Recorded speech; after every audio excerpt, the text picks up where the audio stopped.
Hello, everybody. Welcome to today's session on how to land a software engineering role at Amazon. Super excited for what we got prepared for you today. As you are joining us, would love to see where you guys are checking in from. So if you could post it in the chat, let me see where in the world our audience is. I'll start. I'm in New Jersey right now. Let's see where are you checking in from? Let me see in the chat. So we got Oakland, we got Seattle, Boston, a couple people from Seattle, Denver. Nice. I see we got some more people trickling in. We got Brazil. Love it. Going international now. We got Miami. Great. We got Spain. I want to launch a poll real quick. If you want to be part of our Outco beta Slack community, feel free to answer that poll and we'll go ahead and give you that link so you could join. Consists of other software engineers. Great. Love to see that we're joining in from all over the world. So this event is in partnership with New Tech Northwest. Brief overview. So going through the welcome, we'll give you an intro to Outco and New Tech Northwest. Then the first half, I'm gonna go over how to land a software engineering role at Amazon. The second half is going to be a technical demo with Hadith. And then there's gonna be a Q&A at the end. So be sure to utilize the Q&A feature on Zoom. All right, so a little bit about Outco. Outco was founded in 2015 in San Francisco, and we specialize in career coaching, helping people get to where they want to go in their careers, sharpening technical skills as well, doing things like whiteboarding, learning about data structures and algorithms, how to answer those technical questions at these big tech companies. That way you could get the job that you desire. We've helped over 2,000 job searching software engineers from all levels, those that have either graduated from college or people who have 10 plus years of experience and anywhere in between. We host classes on East Coast and Pacific time. So if you'd like to learn more about Outco, I'll launch another poll real quick. And this poll is, if you'd like to join one of our Outco info sessions, feel free to choose a day there that works best for you. All right, and for those who answered the poll for the chat, I posted in the chat the link for the Slack community that you could go ahead and join. All right, so for me to introduce myself, my name is John Brian Canella. I currently work as a career coach here at Outco, where I help software engineers through the job search lifecycle by helping them sharpen their behavioral and situational interviewing skills. I do this through one-on-one coaching and facilitation of classes during our 4-week career accelerator program. And at Outco, what we do is we empower job-seeking software engineers to earn the job of their dreams and to ultimately create their own career success. It's what makes me super excited to be here. So thank you so much for joining us. I graduated from the New Jersey Institute of Technology with a degree in IT network security, and I did a minor in business. I also work as an incident response consultant at a cybersecurity company called Mandiant, focusing on computer forensics and incident response as a service for companies who've been breached by cyber attacks. Prior to working at Mandiant, I was working at Cisco Systems in San Jose, California as an IT engineer. So that's a little bit about me. And now I'm gonna pass it over to Hadith, who will introduce herself.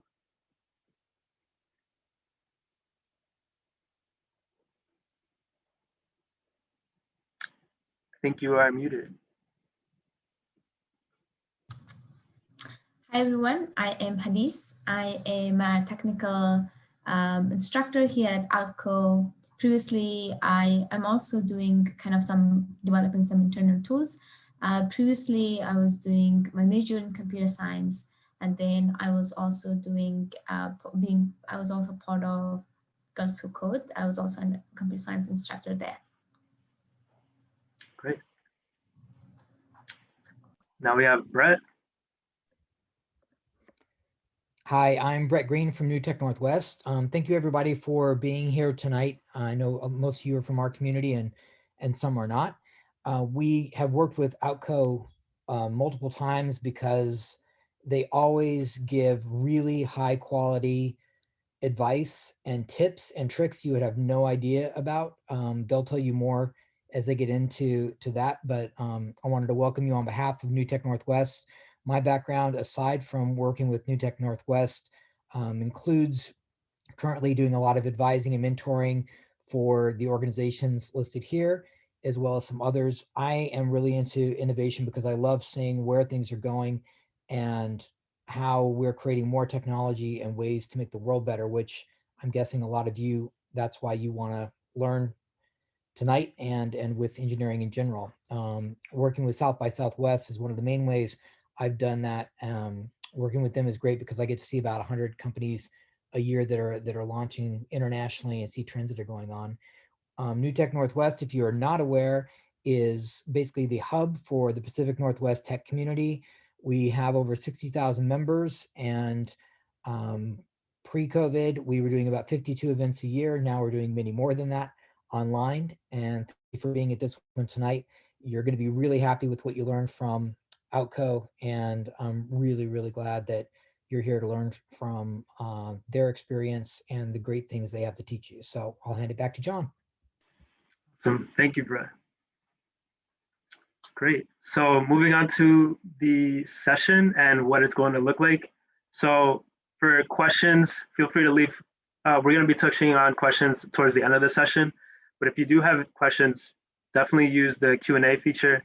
If you would like to talk to us in real time, you could use the chat for real-time interactions.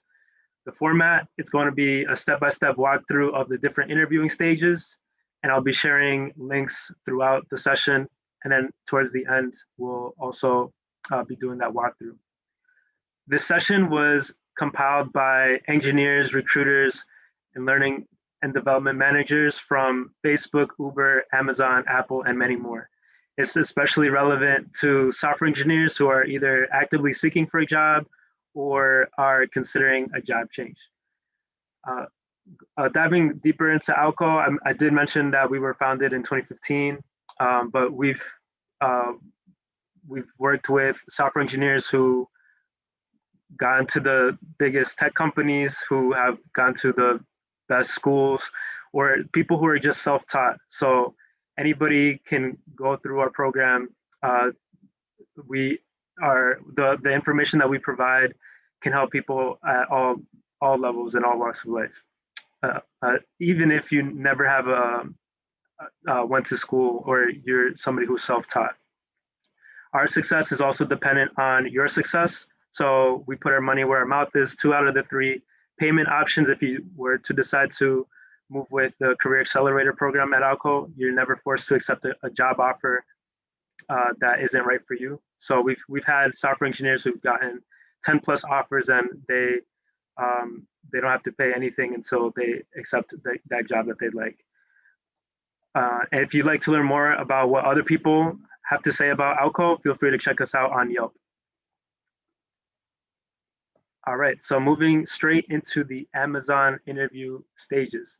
Before anything, I think it's super important to understand who we are as people, right? At a high level, the Amazon interview process is pretty straightforward. You submit an application.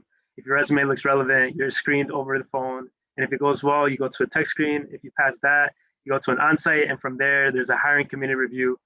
And if all that checks out, you go to the negotiation part of it. I'm going to dive deeper into each stage, but before anything, we need to make sure that we know who we are as people. What is it that drives us? Why did we even decide to choose Amazon as a place that we would like to interview? Because these are things that they're going to try to figure out about ourselves. And if we can't articulate that, then they're not going to really know what drives us and why we believe that we're a great fit for the company. So before anything, reflection is super important. And I think when it's time to apply to jobs, especially at big companies like Amazon, we often go through roadblocks. And I want to ask the question here, what is your biggest job search roadblock? that you have when you are applying to jobs. Feel free to use the chat here, and I'll be taking an eye on that. I have a list here of common roadblocks that many of us go through. And is there anything on this list that you typically go through when you are applying to jobs or you're going through the interviewing process?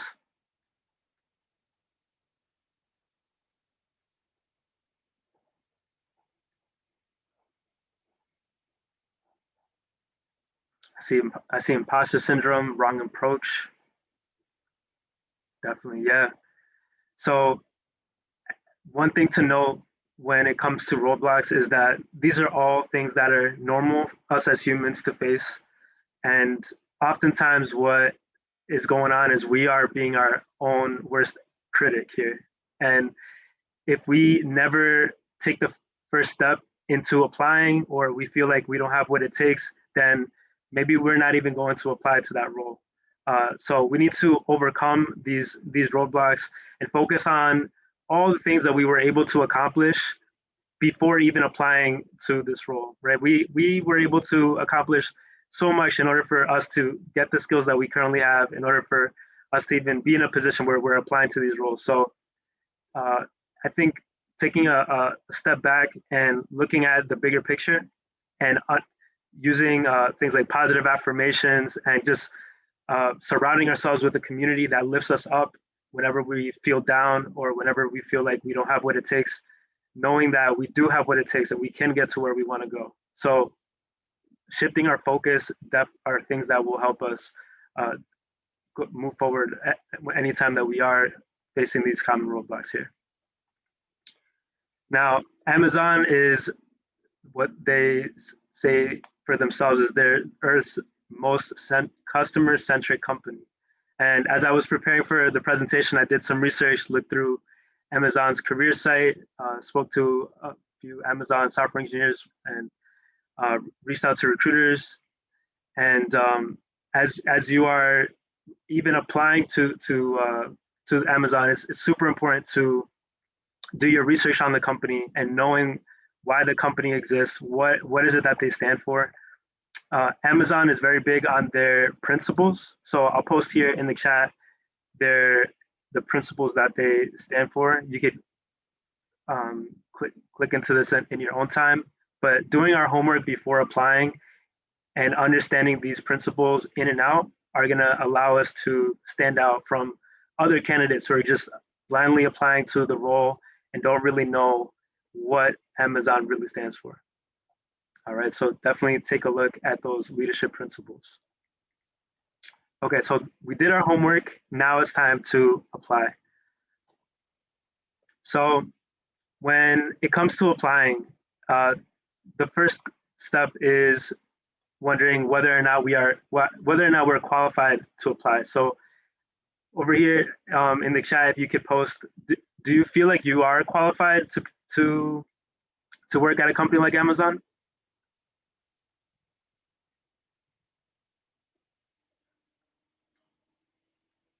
Yes. Okay, I see multiple yeses in the chat. I see no self-taught. Okay. So, okay, I see it. Of course, I think that oftentimes we may be discouraged when we're applying to these big companies. Maybe we feel like we don't have all the skills, or we are doing a career change and maybe we should work at a smaller company before applying to a bigger company. The answer to this question is usually just probably. You probably are qualified to apply and have the opportunity to work at a company like Amazon. They are always hiring, especially for software engineers at all levels, and that varies on experience. So whether you're somebody who has 10 plus years, 3 to 5 years, somebody who's just graduating from college, or somebody who is self-taught. So we miss 100% of the shots that we don't take. So might as well apply and then take it from there, learn from the experience of just going through the process. When we are going through the interviewing process, we need to think about the projects that we worked on, our experience, being able to talk about the things that we're passionate about. knowing that they are always hiring software engineers and that big companies, they hire at all levels. So these are things that are important because I think having that confidence to take that first step, many people don't even take that first step of applying. So if you haven't applied yet, definitely do that. Now, there are two different ways for getting yourself noticed by people who work at Amazon. There's the standard application process where you go to the Amazon.jobs career site, you submit your resume via Amazon's job board, and over 60% of resumes are actually received this way. So when you apply, you can imagine thousands of people are applying to that same position. Now that's one way. The other way is to get referred. And this is where you submit your resume via Amazon employee. And 30% of applications are done this way, which results in 3 times as more likely to get an interview. Over 60% of hires are actually made through referrals. So let's talk a little bit about referrals. Amazon, they prioritize referrals. The hiring manager is more than happy to talk to you if someone at the company trusts your experience and your skills. Now, when we're trying to get a referral, we need to strategize. We need to try to reverse recruit our way into Amazon. The term reverse recruiting is the act of being your own recruiter, where instead of a recruiter reaching out to you, you're reaching out to either recruiters, hiring managers, or other software engineers who work at the company. And it's very important to execute, reaching out to your network, reaching out to even people that you don't know. Maybe you know somebody who's connected with somebody else via LinkedIn who works at Amazon, and that person could do an introduction. Or you could, as you are researching people to reach out to who work at Amazon, you could just type software engineer Amazon on LinkedIn on the search bar, and then do your research of people who have maybe that job that you currently want, and maybe their team is hiring. And if you click into their profile, things that I would suggest to look for are common interests. Maybe looking at their about page, their summary, see where they went to school. Did they do any certifications? Are there anything that you have in common with that person? That way, when you reach out, you can have something to talk about. So prepare. A specific team may reach out to you, different from companies that interview you first and then place you with the team. So when you're preparing to reach out to somebody, you're doing your homework and then planting that seed that hopefully lands to a referral. So the point of reverse recruiting is to develop relationships that later on may lead to referrals down the line.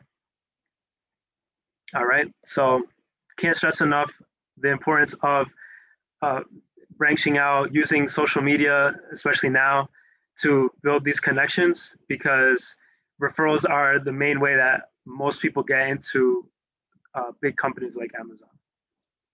All right, so let's talk about resumes. Resumes are super important. They are important at every single stage of the interviewing process. Now, why? Why for them? The reason why a resume is important for them, it saves them time and money, right? You give them a piece of paper, they get to see what your qualifications are at a high level. And then for you, it applies to every single stage of the interviewing process. So super important to have a resume that really reflects on how you add value. The format for the ideal resume is something that's 1 page and is easily scannable. So, it contains keywords that people can search for that talk about the different technologies that you have exposure and experience with, the projects that you worked on, and have numbers. So what the acronym that helps us remember this is ARM. So focusing on action, results, and metrics. Now, here's a sample resume. This is somebody with one year of experience outside of college who scored 3 out of 5 in our fundamentals check when they applied to Outco. You can see that they put education at the very top, and then we have skills all the way at the bottom. Now, when it's important to note that recruiters, they take about 6 to 7 seconds when they're taking a look at your resume, and they look from the top down, try to see how you add value from the get-go.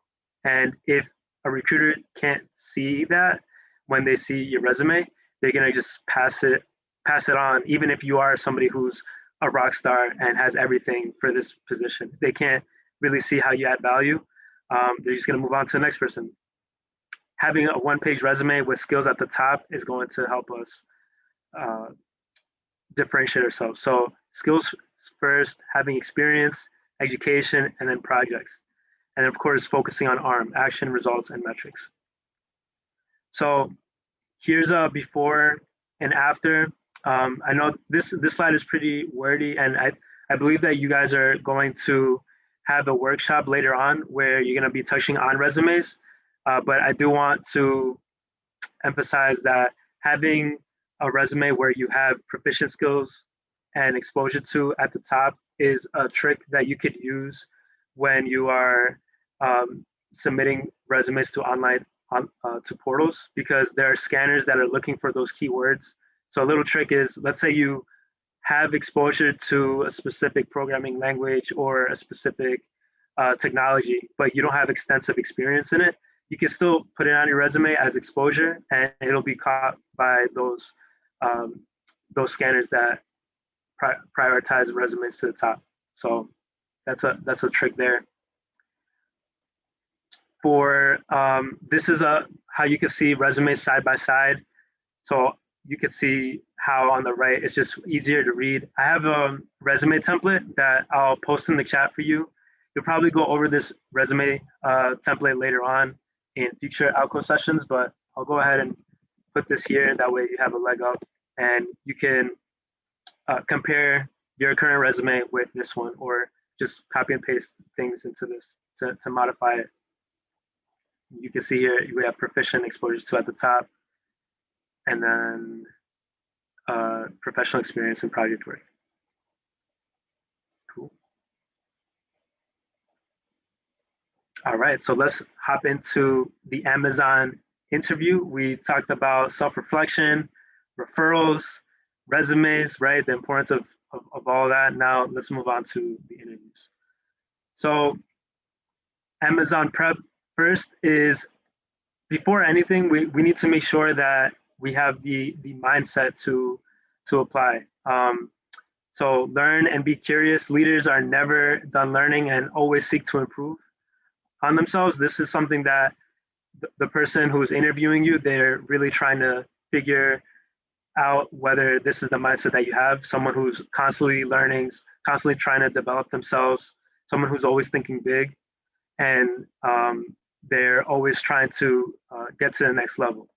So thinking small is a self-fulfilling prophecy. Leaders create and communicate a bold direction that inspires results. And for bias for action, speed matters in business. Many decisions and actions are reversible and do not need extensive study. So being able to learn and constantly develop yourself is something that can separate you from somebody else, and being able to communicate that, having that mindset, can also help you differentiate yourself from other people who are applying to that same role. When we are communicating, it's super important to focus on the STAR method. So the STAR method stands for situation, task, action, result. So for situation, you're describing a specific event or situation, not a generalized description of something done in the past. For task, you're providing a specific outline of your responsibilities regarding the solution. For action, describe the specific actions taking place to deliver on that task. And then for result, providing specific measures and outcomes or metrics on results achieved through actions that were taken. So when I ask you a question, you need to be sure to have a story in the back of your mind.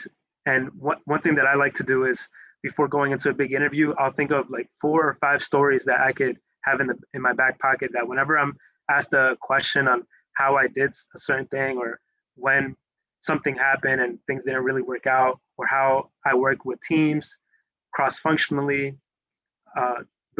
there's always something that I could touch on, and having a one-word response is not the right way to answer that. Using the STAR method, having a situation, task, action, the result of my efforts, and being able to paint a story, those are things that the the interviewer is really going to take and resonate with. All right, so for the technical, we need to make sure that we are constantly studying and sharpening those technical skills. So LeetCode is a great place for you to do that. LeetCode medium problems at a minimum, expect them to be in the interviews. Outco actually leads this type of prep. So if you decide to be part of Outco, we help you polish those technical skills that's needed to pass these technical interviews. You can practice LeetCode Amazon questions from the LeetCode forum. And during LeetCode prep, you get ready for questions that require some tougher concepts such as Tarjan's algorithm. Practicing LeetCode question of the day is also another way to polish up on your skills. So let me see here. I'll post this here in the chat as well for those LeetCode problems. So these are LeetCode problems that have been compiled during interviews, and you could just click in here and then see what this looks like, and then try to solve them on your own. All right, now for the Amazon interview, we wanna make sure that we think out loud and always be communicating as you're going through your solution. So buy yourself time if needed, restate the question if you need some time to think, ask them to repeat, ask a question about what they asked. When given a problem, repeat and ensure that you're clear of understanding of the input and output, voice out different solutions, advantages, complexities, etc., and ask if they understand as you're going through it. So for this part, pseudocode the steps that require the solution, and then you ask them if they understand or they follow your approach to that specific problem. If they understand the steps required and have no questions, then you can go ahead and begin coding. Now, when you do code, you want to make sure that you are voicing your thoughts. Always ask questions because people love talking about themselves. So anything that you ask is going to be remembered by the person on the other side.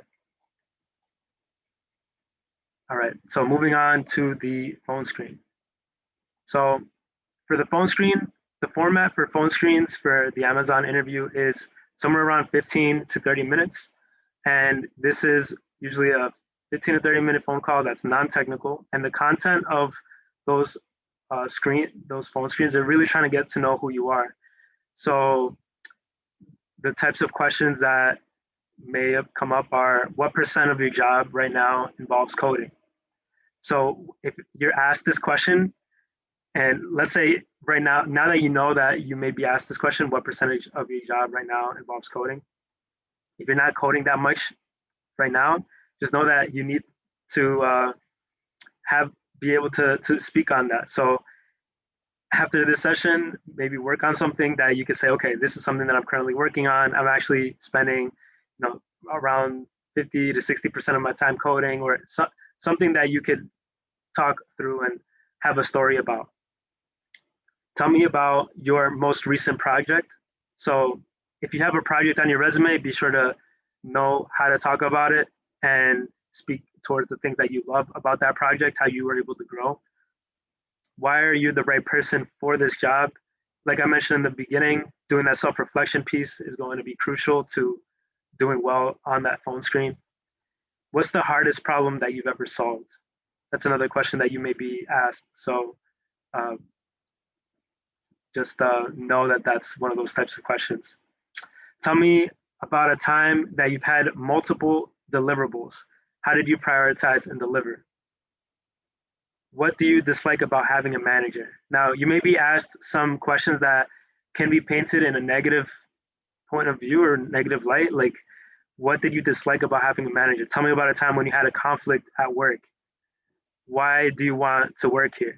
If you were to answer, why do you want to work here with, well, I hate where I currently am, like, my manager's horrible. If you just having a negative,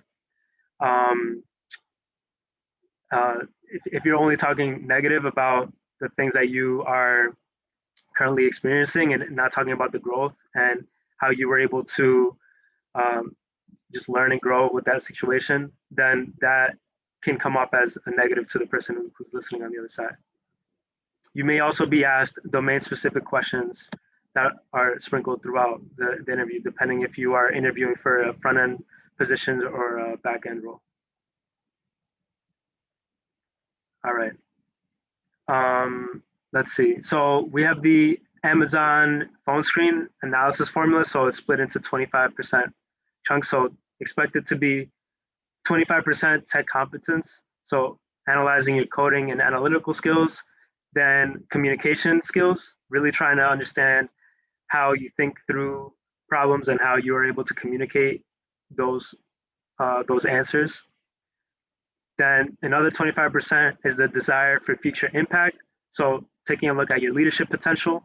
Are you somebody who they see as somebody who can move up within the company, move laterally across the different teams and make an impact? And then culture fit is another 25%. So they're trying to answer the question, do we want to work with you? Do your values align with mine? Are you able to communicate with the people who are on the team and to our customers? So 25% is culture fit and bias. That means that even if you have everything great, like let's say you have the coding is good, you communicate well, and there may be a desire for future impact. Maybe the person that's interviewing you just doesn't see that you're the right fit for that particular team. There may be sometimes where you think that the interview went well and then you just don't get the position there. And I've heard many times where people are confused as to why they didn't get the role. And sometimes it's not anything that's wrong with you. Sometimes it could just be a culture fit or just bias that comes into play. So anytime that you hear a no, take that no as not now, and that your value not decreasing based on someone's inability to see your worth, right? We still have value even though somebody says no to us. We can still make it to these jobs that we want as long as we keep moving forward and are persistent. All right, so moving on, we got the tech screen. I see we have questions in the chat. What if you have never worked as a coder or a software engineer and they ask you about your current coding job? You are currently, for example, you are currently a coding bootcamp student and are a career shifter. Yeah, great question. So if, let's say they ask you about your current coding job and you don't have that much work experience, you can talk about the projects that you've worked on. So hopefully in your experience, you can talk about, your coding bootcamp, how you've been, the projects that you've been working, the things that you've learned in that bootcamp. And then if there's any projects that you've been working on the side that you could touch on that highlights your skills, that will also help you have stories to tell there. So that's what I would focus on. Yes, these will be, this is being recorded and it will be shared with you. Does this analysis formula apply for only tech positions, or are they any positions in Amazon?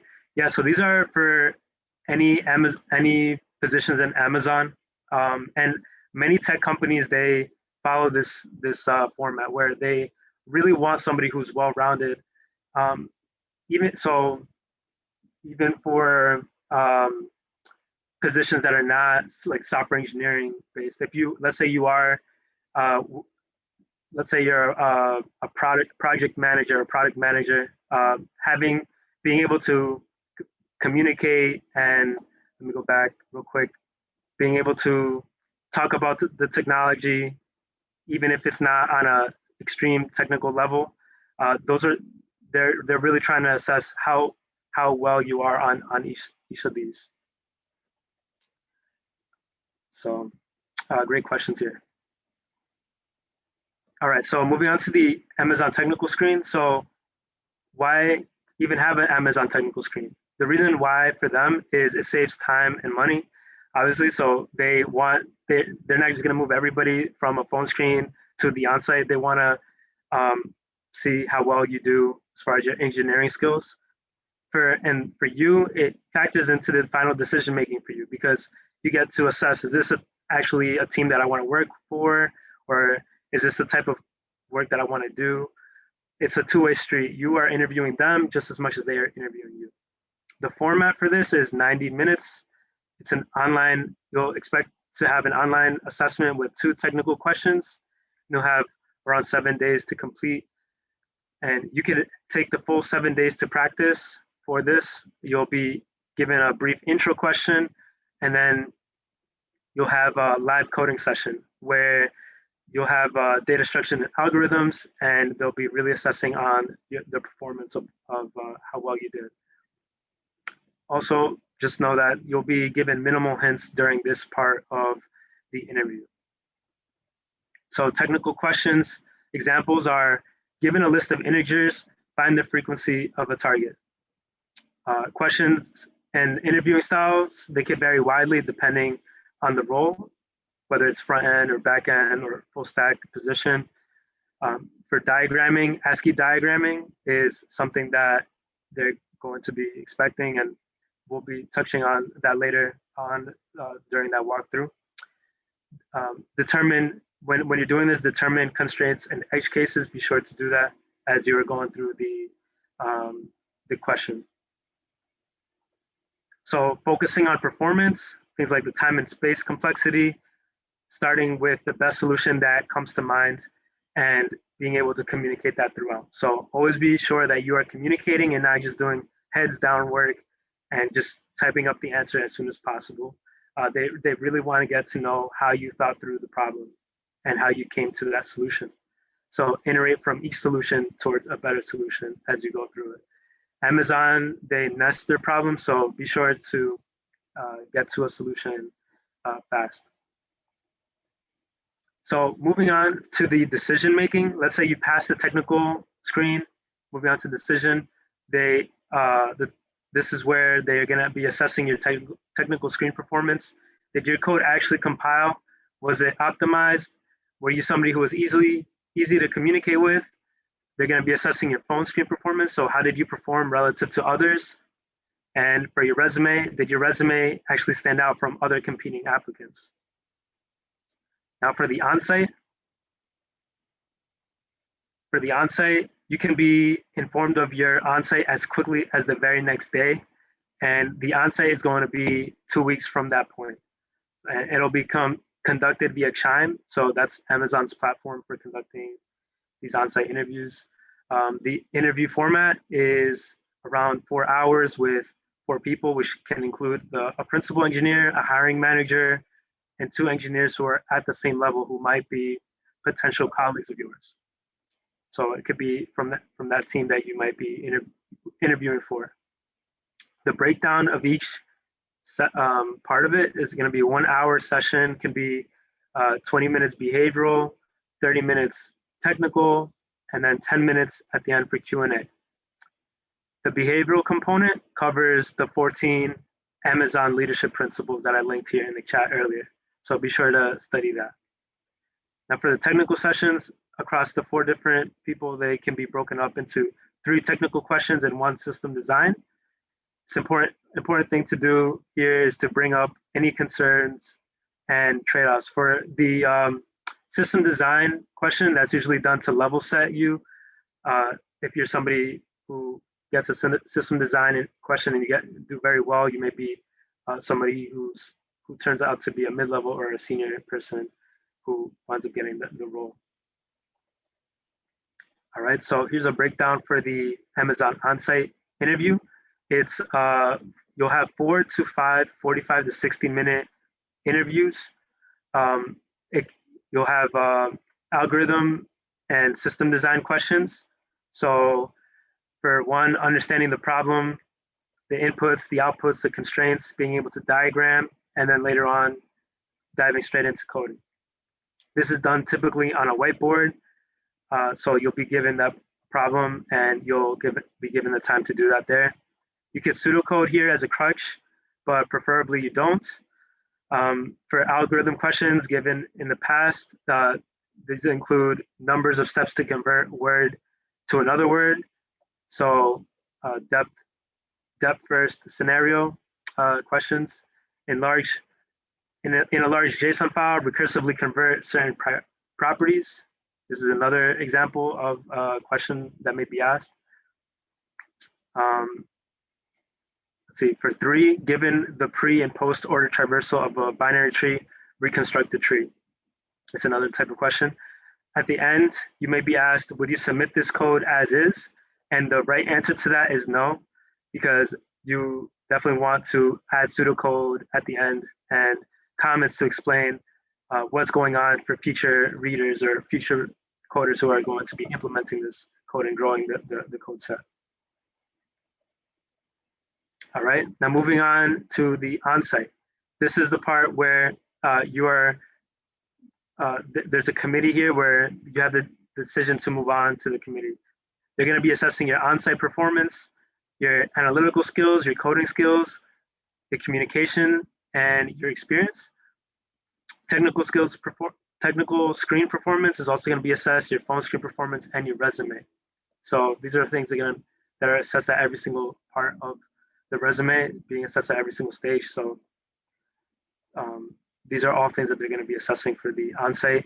And then once you are going to the committee review, this is the part where they are going to either accept or give you an offer, whether you get the offer or whether they reject your application.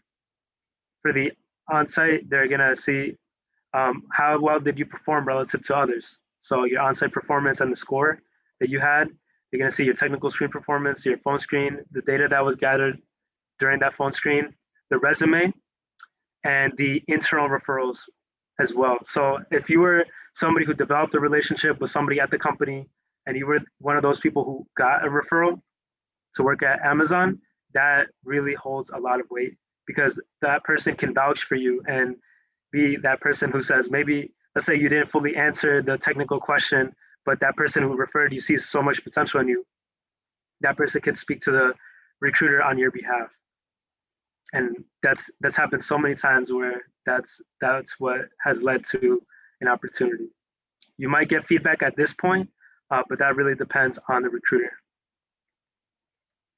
All right, so these are some resources here to practice your technical interviewing.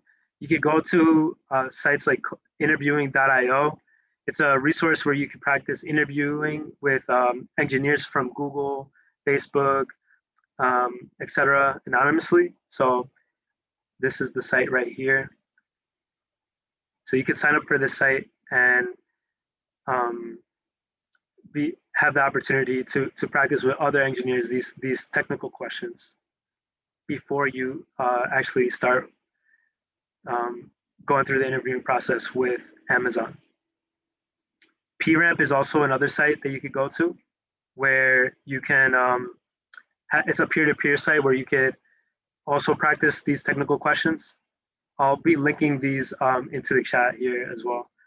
Code Signal is another one where you could practice these technical questions, complete on-site assessments, and like I mentioned before, LeetCode is a great resource to practice these. So I'll go ahead and post these in the chat.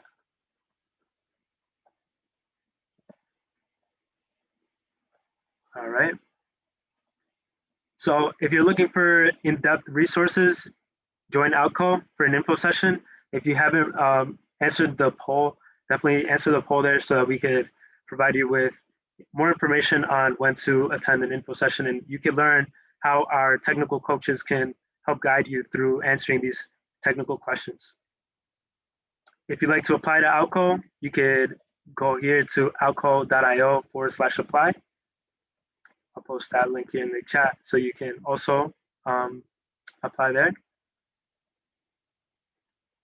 And that is how to land a software engineering role at Amazon on the different interviewing stages. I'm going to take a break real quick. I do see we have some questions in the chat, so definitely want to make sure that I address those. But I'll take a quick break. Let's see, it's 45 past the hour. So I'll start at 47 past the hour. That way we can give some time for Hadis to set up, and she'll be going over a technical problem for you guys. So 2 minutes. So it's 45 past the hour, so 47 past the hour.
All right.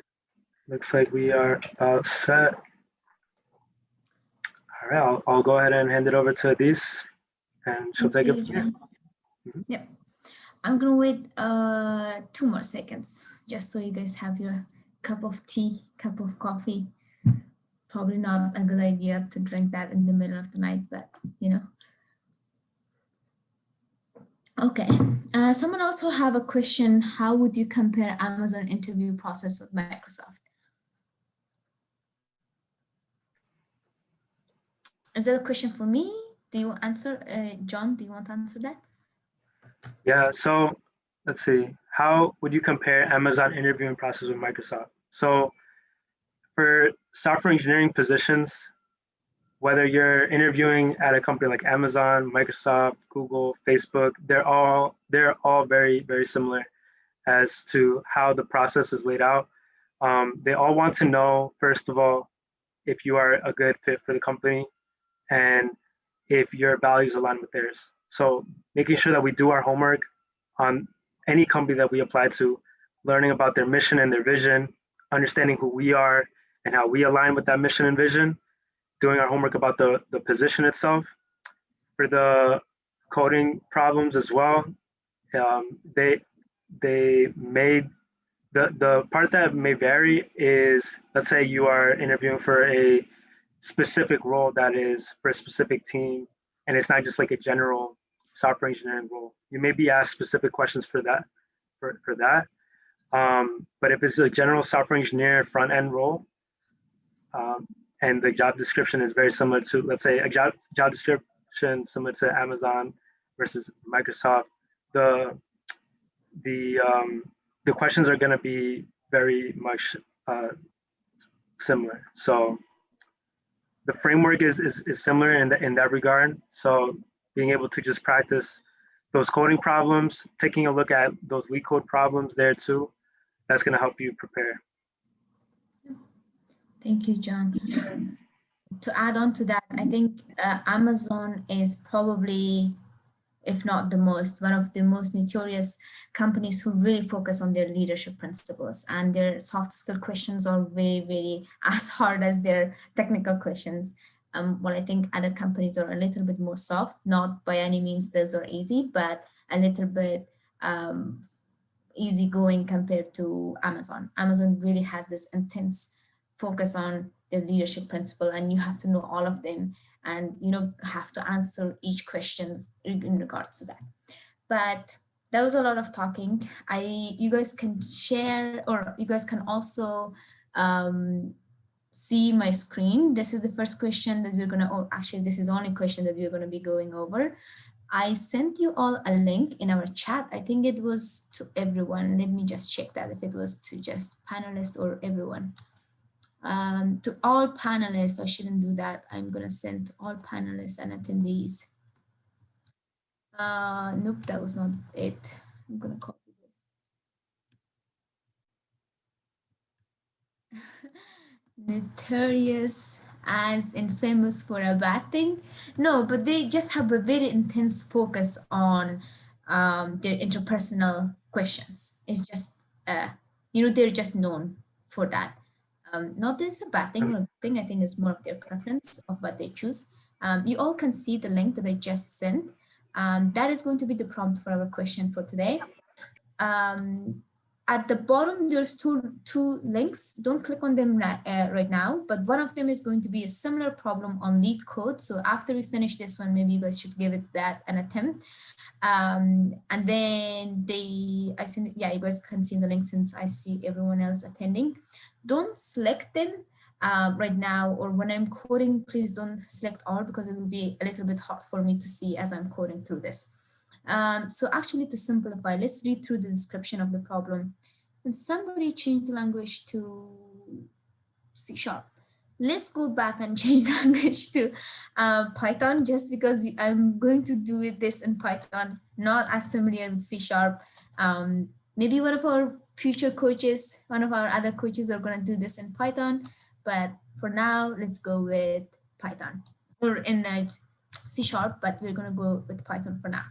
Okay, so the question for today is going to be power set. So you're given a, let's go here, given a set, actually it's given a string. Return the power set, which is, I don't know why people, a set of all, okay, which is a set of all subsets. So what this is, not probably worded correctly, but what it's asking you is you're giving an input string, and your input string is going to be, this is the actual format, so that's the type, and then you're going to get an output in an array format. This is your string input. Your output has to have all the subset or the power set, all the subset including itself, and an empty set or an empty string of your input string. And that's going to have to return in an array. The input string will not contain duplicate characters. The letter in the subset string must be in the same order as the original input. Okay, so those are the two things that we would have to keep in mind. For our example case, this is going to be our input. Now let's go to diagramming this out and then try to figure out how we could problem solve this one. Can I get a thumbs up if people can see my iPad? Let me check. It's a Q&A, not this. Yes, thank you. I appreciate that. Okay, so now we do have, these are the inputs that we're going to getting. For A and B, we have an empty string. We have an A in itself. We have a B. We have a C. So to kind of, I'm going to go over what sets are and really quick, and then also power set. I'm pretty sure you guys are all familiar with that. But the power set is basically you have a an element A, right? The power set of A is an empty set, or you could call it in here, in this case, in our case, it would be empty string, and then also in itself, A, right?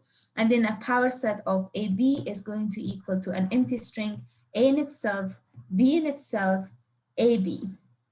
Also, this is also a power itself. The same input is going to also be its own subset. Yep, and then the same thing similarly with ABC. These are all the subset combinations that you're going to have. AB, yeah, those are going to be the subsets. So that would be subset. What else? It mentioned in our notes that the order doesn't matter. So this order would not matter. With the order of, for example, if A, B, C comes first, or an empty string comes first, that doesn't matter because the actual set is not ordered, right? It's a data structure that, or it is not, it does not focus on having an order. But the order for this one, where it's A, B, C, this one would matter. So it has to be A, B, C in this order, not maybe C, B, A, or something like that. Although in this question, that's specifically what it's asking us to do. Now going through this, I think if you guys are quite familiar with recursion, you guys might see some sort of pattern, but these questions are a little bit hard if you are not as familiar with the topic. So going off of, let's actually just minimize our problem and make this a little bit smaller so we could see. We know that if you have an A as a string input, two things that you're going to get is A in itself and also an empty string. Those are going to be my result output. So two things that I could do. One of them is, I'm going to go see the chat because we have just so many leadership principles are interesting.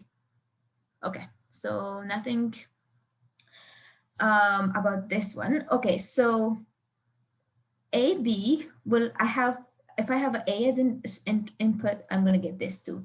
And then when I have 2, it's going to give me 4, right? So if the string input is 1, I'm going to get 2. If the string input is going to be 2, AB, I'm going to get 4, which is going to be, and then if the string input is going to be 3, I'm A, B, C, I'm getting 1, 2, 3, 4, 5, 6, 7, 8, right? All the way to here, 8. So that from what I could see is going to be 1 to the power of 2, 2 to the power of 2, 3 to the, oops, to the power of 3. Keep this in mind. We're going to focus on this one. How is this going to affect our time complexity? But just so something that a pattern that we're going to focus on.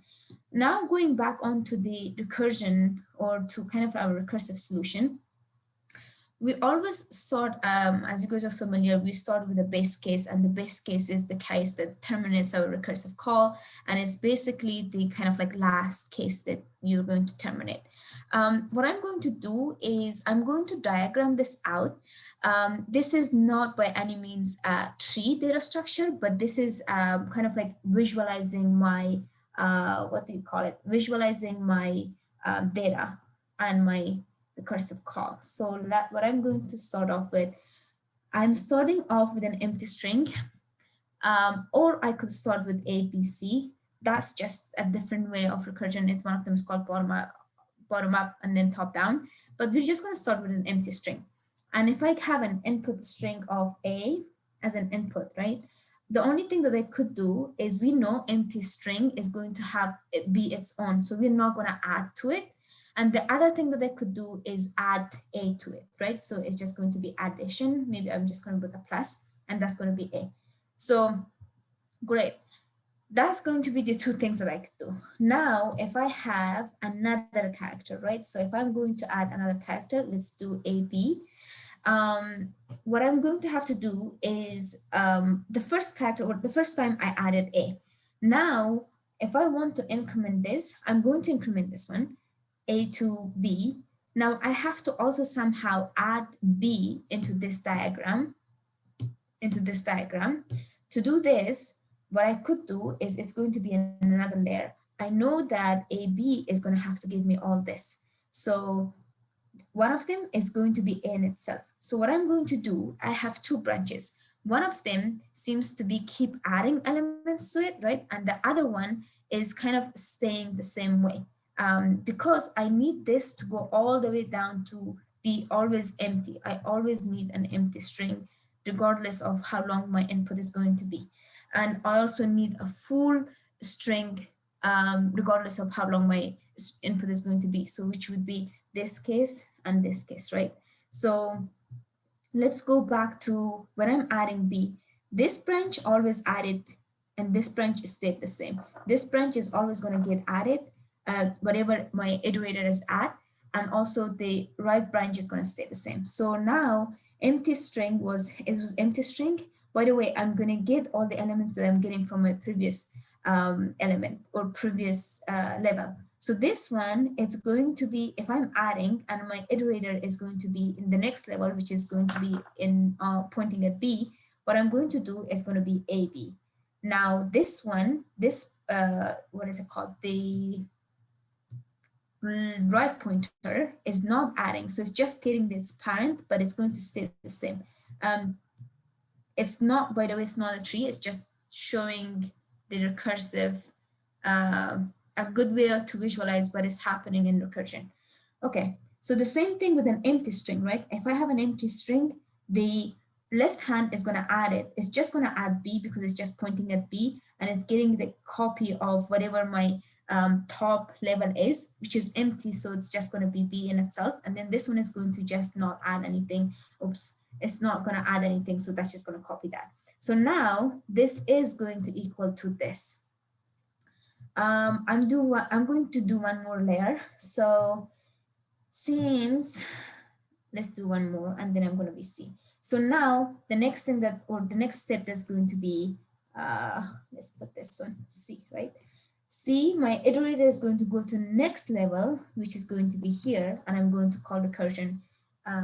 You guys know now the drill. So I'm just copying from whatever I have previously, and I'm going to add it because it's in my branch that is left, right? So I'm going to add. So this seems to be have 2 branches, which takes us to how many recursive calls that you could make. One of them is going to keep adding it. One of them is not going to keep adding it, but it's going to call on to the next one. So let's actually do that. So this is going to turn to ABC because it's adding C, my iterator. This one is not going to add, so it's going to be AB. This one is going to be adding to it, so it's going to be AC. This one is going to be just A, right? And then this one is going to be B, it's going to add, so it's going to be B and the iterator. B is going to still stay the same. It's going to be empty string with C in itself, and then it's going to be empty string. And this should be total of 8, and that's going to give me my output. Okay, does anybody have any questions so far with my with the diagramming?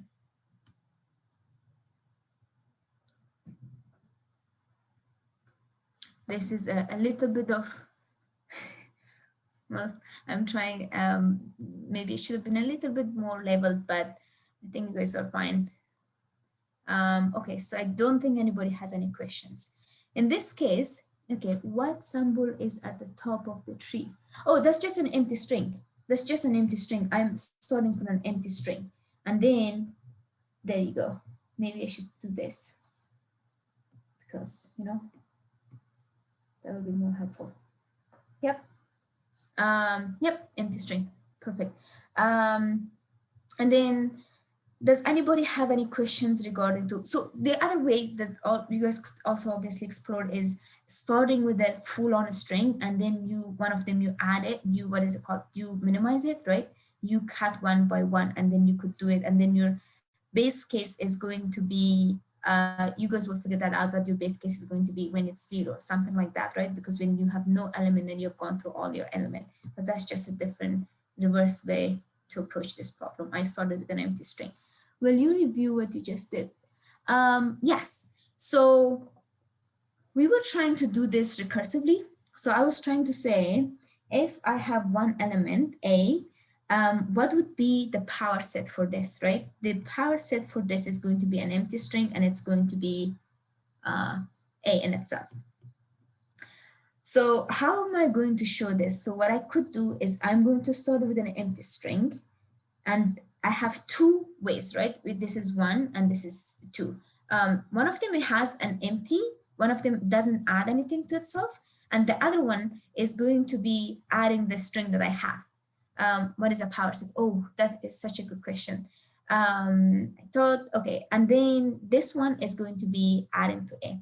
What a power set is so it's kind of like I think it's a discrete math thing, but a power set is a set of all subsets. So a set of all, well, actually, let's go with what set is. A set is just like any other data structure that we have. It has a lot of bunch of elements. What the thing about this is that it's not ordered. Like array, we have like 1, 2, 3. You could sort an array, right? Even if it's not ordered, you could sort it. But set in itself, like maps, you cannot order it. Every time you print sets, a set of all subsets. Yeah, exactly. I think you got this now. It's not ordered. So one time, if you want to print this set, one time it could print it this way, and then the other time it could print it this way. You have no way of guarantee for this. One thing that I want to mention is the lookup element. If you want to check an element into a set, it's the same as hash maps or maps or dictionaries. It's constant. So it's just like, you know, unlike like if you want to look up an element in an array, You have to iterate through and you have to figure out, and the worst time complexity is going to be of n, and size n would be the size of your array. But in maps or in hash, it just takes like a kind of like an image and a screenshot of it, and it's going to, yes, it's going to take check for that key in constant time. Okay, so where was I? I also don't want to go over time just because I have a history of going over time. So this one is going to be, we are trying to figure out the subset. So the first case was when you just had one element, and that was this port, right? And that was our kind of like where we started off of. And now I keep adding more element to it. Then I keep add B into it. And then you're going to go this way and you're going. Why does it take off one? What does take off one? You mean looking up an element in a set? We can talk about, that's a good question. I will put that along with the other time complexity of this code and whatever at the end for something you mentioned. So if you want to look up an element in a set, and if you want to check if 5 in set, right? That if you want to check this, it's going to be of 1 because it just takes like a screenshot of it and it just says, okay, does this element exist in my map or in my map or in my set? That's why it's going to be of 1. But if you want to look up if 5 in an array, you have to iterate through the whole array to figure out each element by element and then check if it is 5. But that's why it's going to be constant. Okay, a key. Yeah, exactly. Constant time for something you mentioned. Okay, I look up a key. Lookup of a key is of 1. Yes, yes. So you don't want to say key for sets, you just want to say an element because key would be for, key would usually use for hash maps. Okay. That's about it. Now I have kind of figured out my diagram for my recursion. What would be, okay, so 2 things that I want to mention. We are going to have to do this recursively.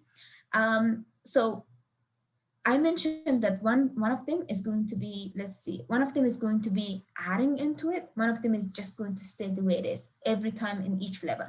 So before we move forward kind of too far, and at what point we stop, right? Our recursion stops here when I actually reach all my elements and I've reached the end. So at what point, what would be, give me any guess, give me any thoughts, what would be my base case and what would be my recursive cases? I'm going to create, just call it traverse, and I have some sort of input here. What would be my base cases and what would be my, just give me any English word, anything that you guys have. Where are the questions Hadi's reading? Where are the questions Hadi's reading? Here. Oh, okay. Yeah. So I have shared my screen, so I think you guys probably see that. So someone give me or point me out to what would be the base case, what would be the recursive case, what would be the recursive cases. One thing I want to hint is you have 2 branches. One of them keeps adding, one of them doesn't add and just stays the same, but it is moving your index. So it is, don't worry about the index yet. Just give me a base case. At what point should I stop? And then give me recursive or 2 cases.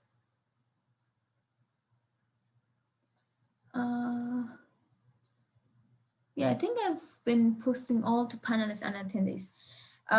So can someone just type something? Base case is when you traverse back to empty string. That's a very good point. That is a base case, but that would be if you were to start from A, B, C, and you finished everything, and each time you're going to go -1. So you're going to go here. If you start from an empty string, if you start from a full string and you want to go all the way down when you reach to nothing, when you finish all your strings, right? So that would be the reverse. So now if I'm starting and building a string from an empty string, what would be the base case?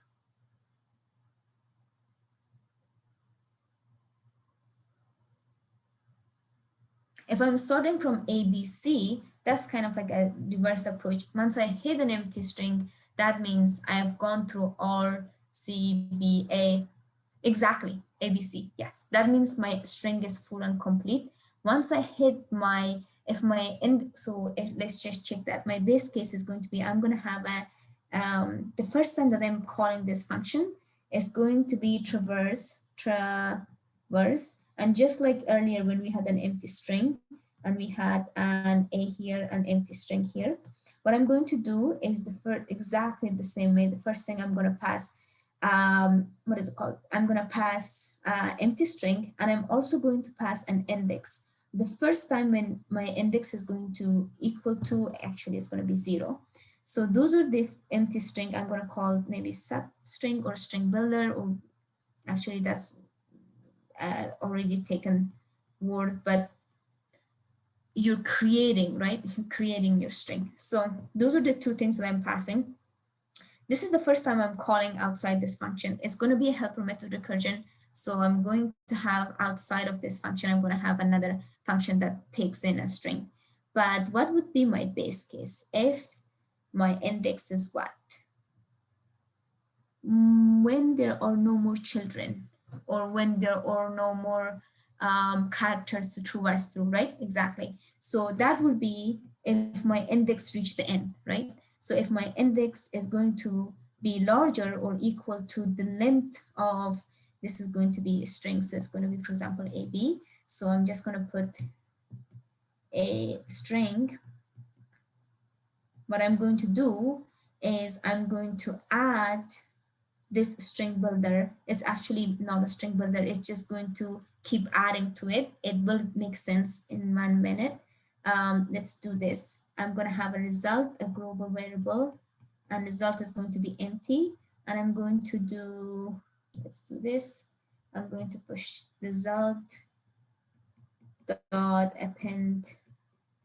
Now I'm going to append it because I want to reach all the way here, right? My traverse, it has to receive, where was ABC? ABC, it gets here. Now my base case is going to run. Yeah, this case is going to add on to my, what is it called? Onto my result. So that result.append is going to equal to, what is it? Subset probably. Okay, that's just for my base case. Now, what would be my recursive cases? I said recursive cases. So how could I translate this code to recursive cases? I want to give a hint of you have 2 recursive cases. And what would my recursive cases have? I have to do something with my index. This is a long. Okay, sorry, so that was for me. So recursive cases, what will be the 2 recursive cases? One of them I'm adding as I'm going. The other one I'm just leaving it the way it is. Those are when I'm building my substrings, when I'm building my subsets. So how would my recursive case be? Actually, I'm just going to do, first of all, which is going to be traverse. I'm calling this, and I'm passing. The first one I'm not adding, right? This one I'm not adding to my substring anything. In my other substring, I'm going to guess ABC, and would be the base case. Exactly, that is fine. That would be the base case. So that is when my index reached the end, which is going to be ABC, which means the index kept incrementing, and that will be the length of your string, your full string that you received. That will be your, yes, that will be your base case. So this will be all your base cases. Actually, just one base case. Now, I want to do 2 things. Within the index, I want to increment, right? Because I had A, B, C, and in each layer, I want to increment my index or my iterator. It's not like a for loop. I cannot do, I have not used a for loop. I'm trying to iterate, increment it recursively. So this is one thing. 2 things that my substring is getting. It's getting an index, it's getting a substring. And then the other one is going to be traverse. So now I want you guys to tell me what would be the input for what is it called? The two recursive cases that I'm getting. So this is going to, one of them is going to keep building, which is it's adding, it's adding, it's adding. The other one is going to not add to it. So can anyone, how do you know there are two base cases? They're not two base cases. They're just one base case. Maybe yeah, it's just one base case. And the base case is once you reach here, right? Once you reach ABC, once your iterator reaches here, then that means, okay, stop. Don't keep calling because there's nothing else to go. So that will be your base case. But no, there's just going to be one base case. Maybe I said base cases and that confused you. Okay, I thought I heard you. Yeah, I probably said that just because earlier I did a problem that had two base cases, so that just came out wrong way. Okay, so now can somebody help me just add something to this too? Well, one of them is going to be the index because each time I'm going to keep incrementing. So one more thing that I want to make sure that maybe you guys don't want to be a string, and this string is going to be A, B, C. So my I is going to be here right now. So that's the first time. So what would I do next? Because I want to get to the next level, right? And I want to, in each one of these recursive calls, I want to add to my subset. I want to build my subset. So how could I be traversing and how do I build my substring? Because right now my substring is empty. So one of these ones, I need to add them and then also increment my index. So it's going to, next time it's going to go to the B and to the C in that order. So, and in each one of these, I also need to do a substring and to traversal, which that's why the recursion is working here, because each time it's calling itself and then it's going to two branches. Okay. Let's do this. What I'm going to do is I'm going to leave it just the way it is. Maybe it's going to come to you guys. Let's move on to coding this out up to now. Maybe you guys can tell me then what the traverse function, the traverse is going to have to pass. It has to pass my sub string, my sub this two, but you have to make some modification to this two. So I'm just going to leave it to you guys. It's arbitrary. Is it arbitrary, like either add or left child or right child? Yeah. So it doesn't really matter which one you want to add to it. It's either way. You can leave one of them empty, one of them there. It doesn't matter which one you want to leave empty with. It's just going to change the order of your output, which doesn't matter because it's a set anyways. So the order is not important.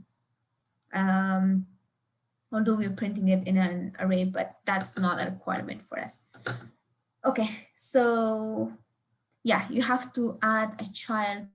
Okay, I don't want to call, okay, so yeah, let's go to, yes, that is great. I like what you're doing right now, index plus plus, because our index is incrementing. I don't know where you got the result from. Where is it? Oh, result is your, okay, so the result, the only time you need the result is when you hit the base case, and then these are your base, okay, this is your base case, right? Because you hit your, for each path, you hit the last index, so, or the last level, right? So the result, the only time you would need to push the result is once you meet this condition for each one of your path. So now your the result, the index is right. So you do index plus plus, which in Python is going to be index plus one, which is the same thing. And for both of them, you do index plus plus because for, you need to, even if it's coming here, you had an empty string here, right? Then you go back into the next one, and that's still going to, when you're in B, you also want to have, you want to move for each index, you want to go back. Perfect. So one of them is that, exactly when you do sub, that is going to take care of this.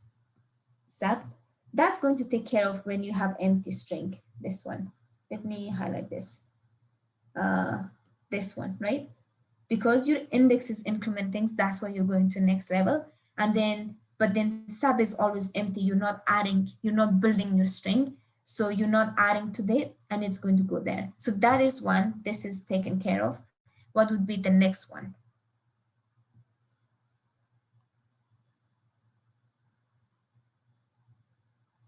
Okay, I'm gonna leave to that. You traverse string, very close. I like this. This is actually, okay, so yes, it has to do something with the string, but you're missing something else too. Actually, you have to add it to your sub, right? Because the string is a kind of global variable, but you want to add some part. Yes, perfect, perfect. You guys are such a good collaboration of, I guess, people. So sub was empty. Now it's gonna add a string, which is Muhammad just wrote that, a string index, that's index.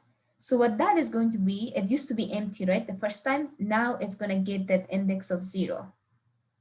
And now it's in the next layer, so that's checked. In the next layer, it's going to do the same thing where it's going to copy, which is this one is doing, because remember, now my sub is going to be A, and then it's going to add A into this, which is going to be the first traversal. And then the next time it's going to add A, B, because my iterator went to B.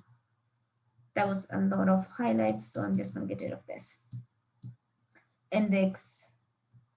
So if you look into this, each time I'm adding, so this second string is going to cover this part, right?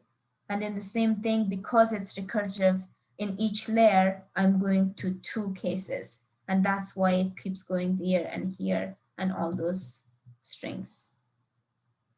Okay, let's go code this out. I'm going to code this out because, again, I don't want to go over time.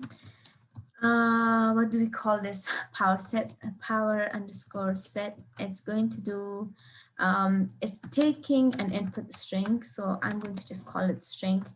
What I'm going to do is going to be, because remember we had to do a global variable because we had to add, we don't want to push our result, or I guess you could push your result, but you don't want, I want to keep adding to my result. And if it becomes pure recursion, my result is going to keep updating and it's not going to give us the value that we want.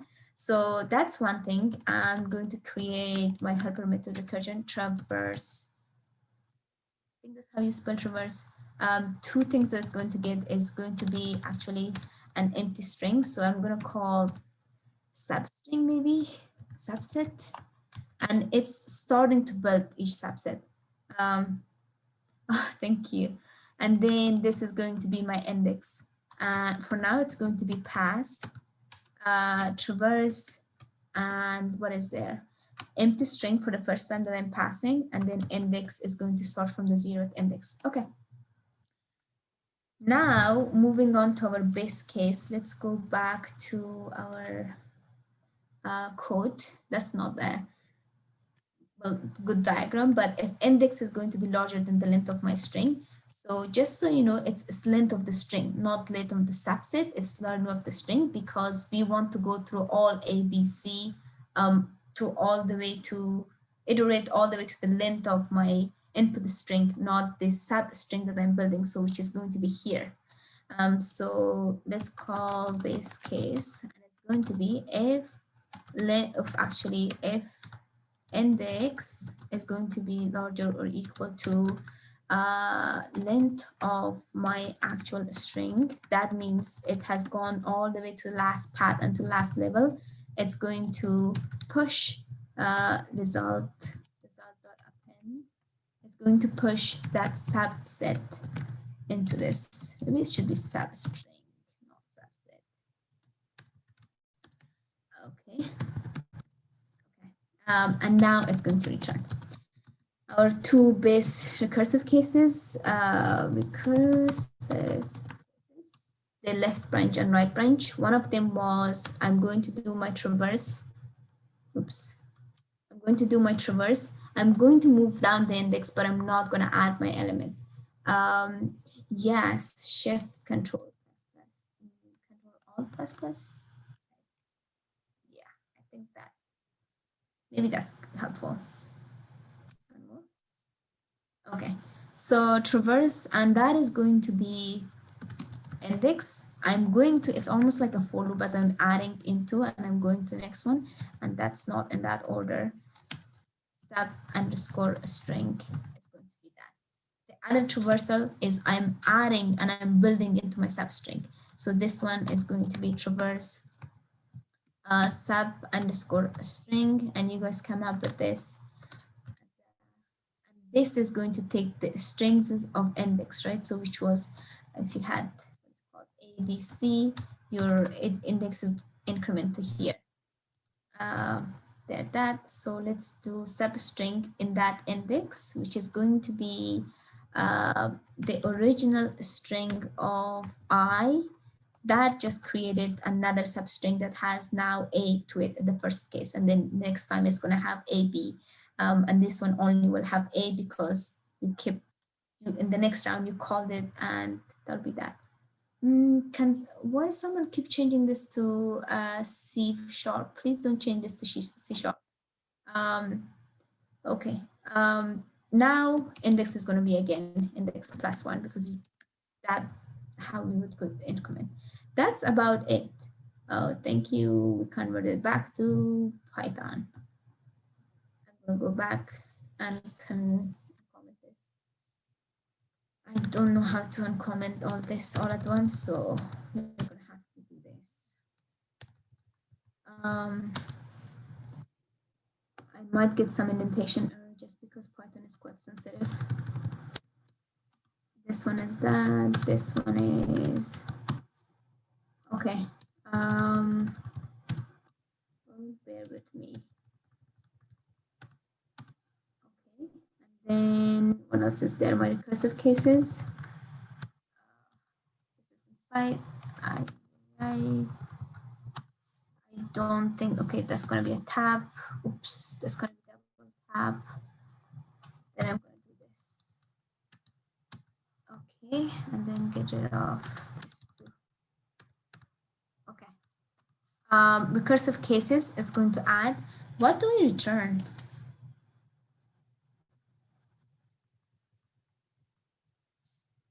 At the end, and where at what line, what do I return? I want to return, that would be the output type was an array, right? So what would be the return statement? Result, exactly. Yep, for now it's called results. And that would be, once I have finished this base cases, it has been keep adding and all of this were done, then that means my result is filled up. That's when it's going to return. That's about it. Let me know if I have made any syntax issue before I'm running this program. Other than that, that's about it. I hope I don't get any indentation error, but that would be fine as well if I do. Let me copy one of these example inputs. Let's use ABC, and that should give me a size of array 8. Order doesn't matter, so that will be fine. Let's call string underscore input. And it's going to be ABC. I'm going to call that on this. Let me know if you guys have any questions so far with any part. That way I could prepare an answer as well. String input. Let's print this out because that will print our result. Okay, I'm going to run this. Probably get an error. Yep, and let me see what the error says. Line 54, print powers underscore set string. Why is that? Traverse, I'm traversing. Substring. Does anybody see anything? Let me know if you guys see anything. Substring plus string dot index. Why did I write I? Anything else? Index is I is not defined. Okay, so that's going to give me, the size is going to be supposed to be 8 because that's times 2 times 3, right? Because that's the size of my input, 1 ABC. that was that. Let me go to the chat and see if you guys have any questions. Should be index instead of, yes, thank you. I appreciate that. That's that. Let's go to, anybody have any questions so far? Anything about the base case, recursive cases? So is there an error? No, so we just run it again. If you scroll down, the error was that I wrote an I in line 49 instead of index. So that was not defined. But now when you run it, I changed that I to index. It was fine. So you don't get an error, you get a result, which is going to be the output that you're looking for. Anybody has any questions? Okay. Okay, I just see a lot of red in your screen. You see a lot of red in my screen. Let's see. Yes, so these are the reds that we got, but then I run it again, and this is the output that I got again. So if I run this again, and that's just going to print the same thing. So that's just from a previous run that I made, but I renewed it. Feel free to run. If you scroll down, you could run it yourself, or someone else could try to run it if it doesn't show. Yeah, but it does give you the output. It does give you the array that you're looking for. Okay, now let's go in terms of time complexity. What was the time, or what would be the time complexity? When we kind of talked about it a little bit, it's changing, right? It was, if you had an array of 1, it would change to 2. If you had an array, if you had an input size of 1, it would change to 2. If you had an input size of 2, it would change to, what is it, 1, 2, 3, 4.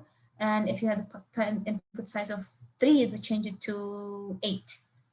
Are you able to set breakpoints or trace the code in this app? When will be the next session if someone missed the session today? Okay. Trace code.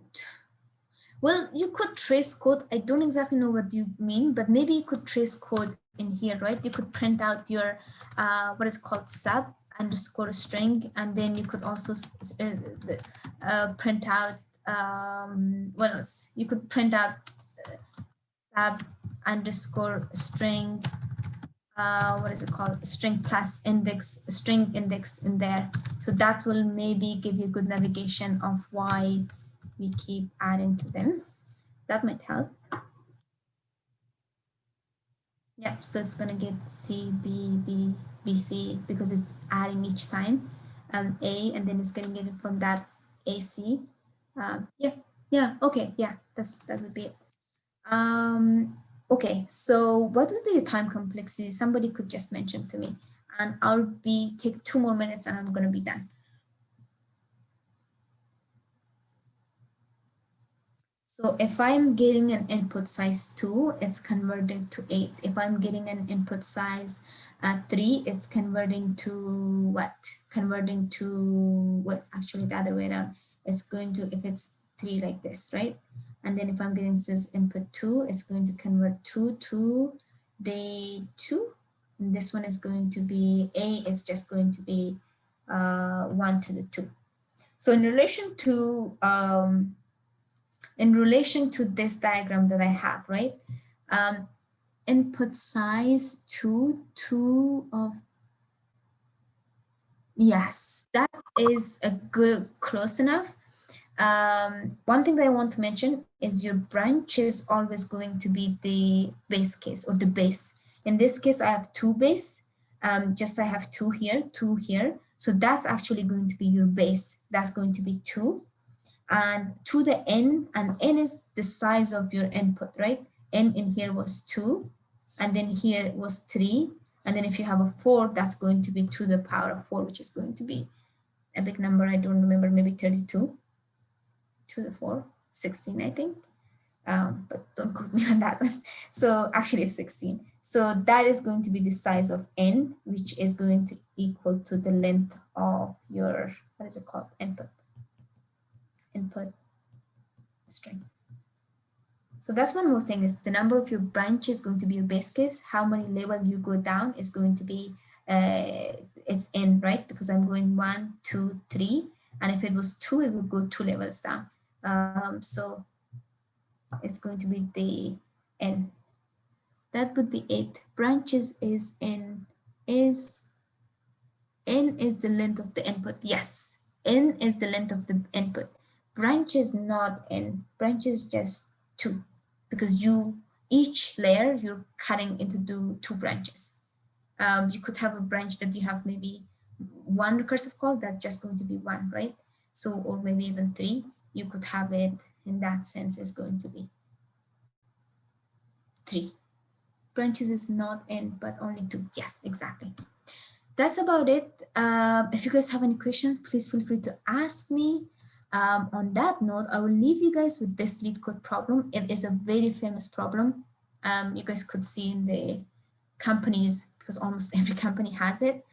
And this reference is also going to be one of our instructors have the same problem done. So that's going to be it for that. Thank you everyone for being here. I appreciate that. And that's it. I'm not sure who is supposed to take over after this. Yeah. Well, we'll open it up for any questions. Let's see, we're 6 minutes past 30. So does anybody have any questions about anything that was covered? I see we have saw a couple questions on the Outco session. Is it going to be recorded? Yes, it is being recorded. And if you sign up for today's session, you'll be given a link to that. It's also going to be posted on our YouTube page. I believe a link was posted on the chat. Also, if you'd like to learn more about Outco and how we solve technical problems like this all the time, you can join one of our Outco info sessions to learn more about us, learn more about how our technical coaches could help and our career coaches in answering these interpersonal behavioral questions. We also help with negotiating salary and when it comes to getting multiple offers, how to take advantage of that. But yeah, thank you everybody who attended. Let's see. Curious how long either of you have been coding? So I went to college and I have been working for 2 years. So that'll be, well, if you count the college, that'll be 6 years. If you don't count, then that will be 2 years. You have LinkedIn. I have LinkedIn. And surprisingly enough, my name is not Hadis. It is Madeline. When will be the next session if someone missed this session? John, do you have a reference for that, a question? When will be the next session? That's a good question. I don't have the date on top of mind, but I believe on the Outco website, there are events that are there that you can check. So you could go to outco.io and then check to see. Guys, we have an event on Monday with John as well, and he's gonna be speaking about how he landed a technical role at Cisco. We also have an event on Tuesday to talk about the Google Technical Whiteboarding Workshop. On Wednesday, we will be talking about LinkedIn optimization. And then on Thursday, we have an event with the GitHub. So if you want to register, you can go to our event page and you'll find all of these events right there. And we have a lot of new events with Hadis. We'll be posting those soon enough. Perfect. Perfect. Thank you so much. Bye-bye.